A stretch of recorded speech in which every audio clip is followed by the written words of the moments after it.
The Sea Dweller stands as one of Rolex's most esteemed product lines, steeped in heritage from an era when mechanical watches epitomized technological advancement. However, recent years have presented challenges for this iconic timepiece. The discontinuation of the last aluminum-bezeled 16600 in 2008 marked a significant transition, leaving a void to be filled. Since then, Rolex has grappled with defining a clear trajectory for its revered diving legend. Nearly a decade and the introduction of two model variants later, does Rolex's latest iteration, the 12-6600, effectively succeed the 16-600, or do its contentious new features foreshadow a fate similar to the short-lived Sea Dweller 4000, retired after a mere 3 years? Before we delve deeper, let's reflect on the history of this captivating line. The story begins in 1953, when Rolex demonstrated to the world that diving watches could be both robust and affordable. This revelation coincided with the introduction of the Aqualung by diver and explorer Jacques Cousteau, making diving accessible to a broader audience. This innovation led to the growth of an industry, with companies like Comex providing expert diving services for offshore oil exploration. A fierce competition unfolded between Rolex and Omega to produce a watch that could meet the demands of deep-sea divers. Rolex collaborated with Comex, NASA, and the US Navy in the development of the Sea Dweller 1665, which laid the foundation for subsequent models, including the 16600. In their quest to outdo Omega, Rolex spared no effort. They sought the expertise of Comex, NASA, and the US Navy.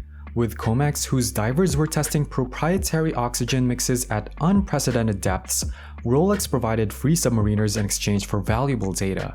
The challenges of saturation diving, which involved the slow decompression process allowing compressed gas to safely escape the body, posed a problem for Rolex.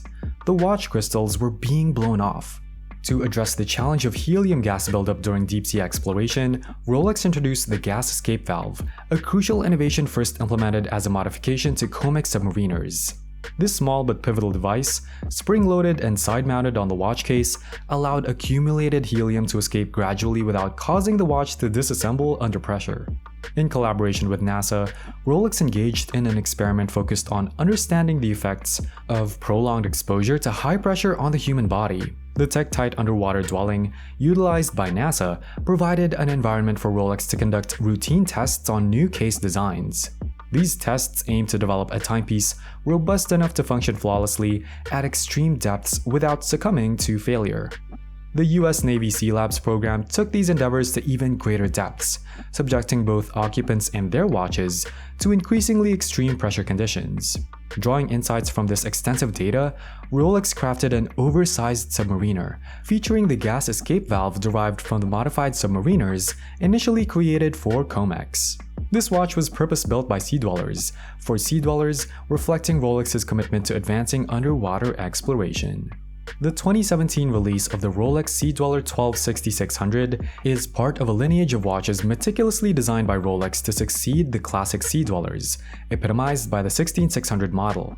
In 2008, the Sea Dweller Deep Sea 16660 made its debut, presenting a formidable 44mm timepiece that introduced the revolutionary Sarchrome ceramic bezel, a feature progressively integrated across Rolex's watch lines. While the Deep Sea 16660 represented a significant leap in quality, some design choices such as the metal ring around the dial, non-flush bracelet end links, and the 44mm case size made it a gradual acceptance among Rolex enthusiasts. The subsequent 2017 model, the 12-6600, inherits the legacy of its predecessors, embodying Rolex's ongoing pursuit of excellence in crafting robust and reliable timepieces for deep-sea exploration. The evolution continued with the release of the Sea Dweller 4000, or 11-6600 in 2014. This model, thicker than the Submariner and boasting improved water resistance without a magnifying window, was considered by many as the rightful successor to the 16600. However, despite its capabilities, it failed to capture the essence of the original Sea Dweller and disappeared from the Rolex lineup after just 3 years. Enter the Sea Dweller 12-6600, introduced to commemorate the 50th anniversary of the Sea Dweller line. Positioned alongside the larger Deep Sea, it features the Sarchrome ceramic bezel with 60-minute graduated markers, reminiscent of the outgoing 4000. The watch retains the excellent bracelet with a glide lock extension and sports a glossy black dial with white gold markers. At first glance, it might seem nearly identical to its predecessor, but this is where the controversy begins. The Sea Dweller 126600 brings several positive changes. The end links now sit flush against the case, a departure from the protruding design of the previous model. The movement is a technological marvel, featuring an anti-magnetic hairspring made from a niobium and zirconium alloy known as parachrom. With a power reserve extended to 70 hours and a high-capacity barrel, the watch showcases advanced engineering. The escapement incorporates a traditional Swiss lever with revised geometry and a skeletonized anti-magnetic nickel phosphorus escape wheel for increased efficiency. Now, onto the controversial aspects. The watch is larger at 43mm, a departure from Rolex's typical size standards. The red text on the dial, highlighting the Sea Dweller name, pays homage to the tech-tight Sea Dweller prototypes, adding a rare touch to a non-limited production Rolex. The most contentious change is the magnifying window on the crystal. This feature is unprecedented in Sea Dweller history, breaking away from the tradition that persisted from the first model. The decision to include a magnifying window, previously avoided due to decompression concerns and the need for curved perspex crystals, has sparked debate and discussion within the watch community.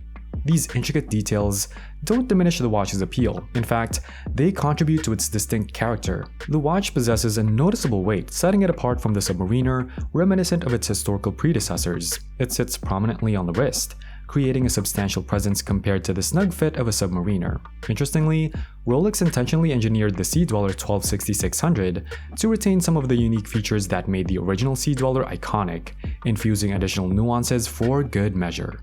One standout feature is the red lettering, adding a touch of sophistication and a sense of exclusivity to the watch. This detail not only enhances its visual appeal, but also serves as a subtle nod to the watch's heritage.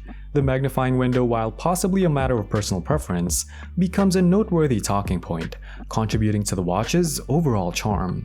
The Sea Dweller 126600 exudes personality, recapturing the essence of the original Sea Dweller that resonated with enthusiasts. In contrast, its predecessor, the Sea Dweller 4000, was criticized for being too subdued. The 126600 revitalizes the Sea Dweller name, infusing a sense of purpose and individuality. While the Deep Sea initially faced resistance upon its launch, it has since become a favorite among Rolex enthusiasts. Similarly, the 126600, with its distinctive qualities, ensures that it won't go unnoticed. This watch has a narrative, a story to tell. A decade of refinement and adjustments has led to the creation of the Sea Dweller 126600, and the journey has been worthwhile. Just like the watches of yesteryears, it sparks debates, divides opinions, and in its pursuit of being the ultimate dive watch, it embraces a sense of compromise. It strikes a balance between refinement and character, drawing inspiration from its rich heritage without becoming overly formal. In many ways, it's a departure from the Sea Dweller 4000, offering a step back in the right direction, a return to the roots that made the Sea Dweller a revered name in the world of dive watches. If you currently own a Sea Dweller 4000, rest assured that you possess a Rolex sports watch with a remarkably short production run, making it a potentially valuable collector's item. Preserving it in the safe and acquiring a Sea Dweller 126600 to wear could be a strategic move, allowing you to enjoy the new model while holding on to a piece of Rolex's heritage. If you have other watches in mind for reviews or discussions, feel free to share your preferences in the comment section. Thank you for watching. If you enjoyed the content, don't forget to like and comment on the video. Make sure to subscribe to our channel to stay updated on our latest releases. We look forward to seeing you in our next video.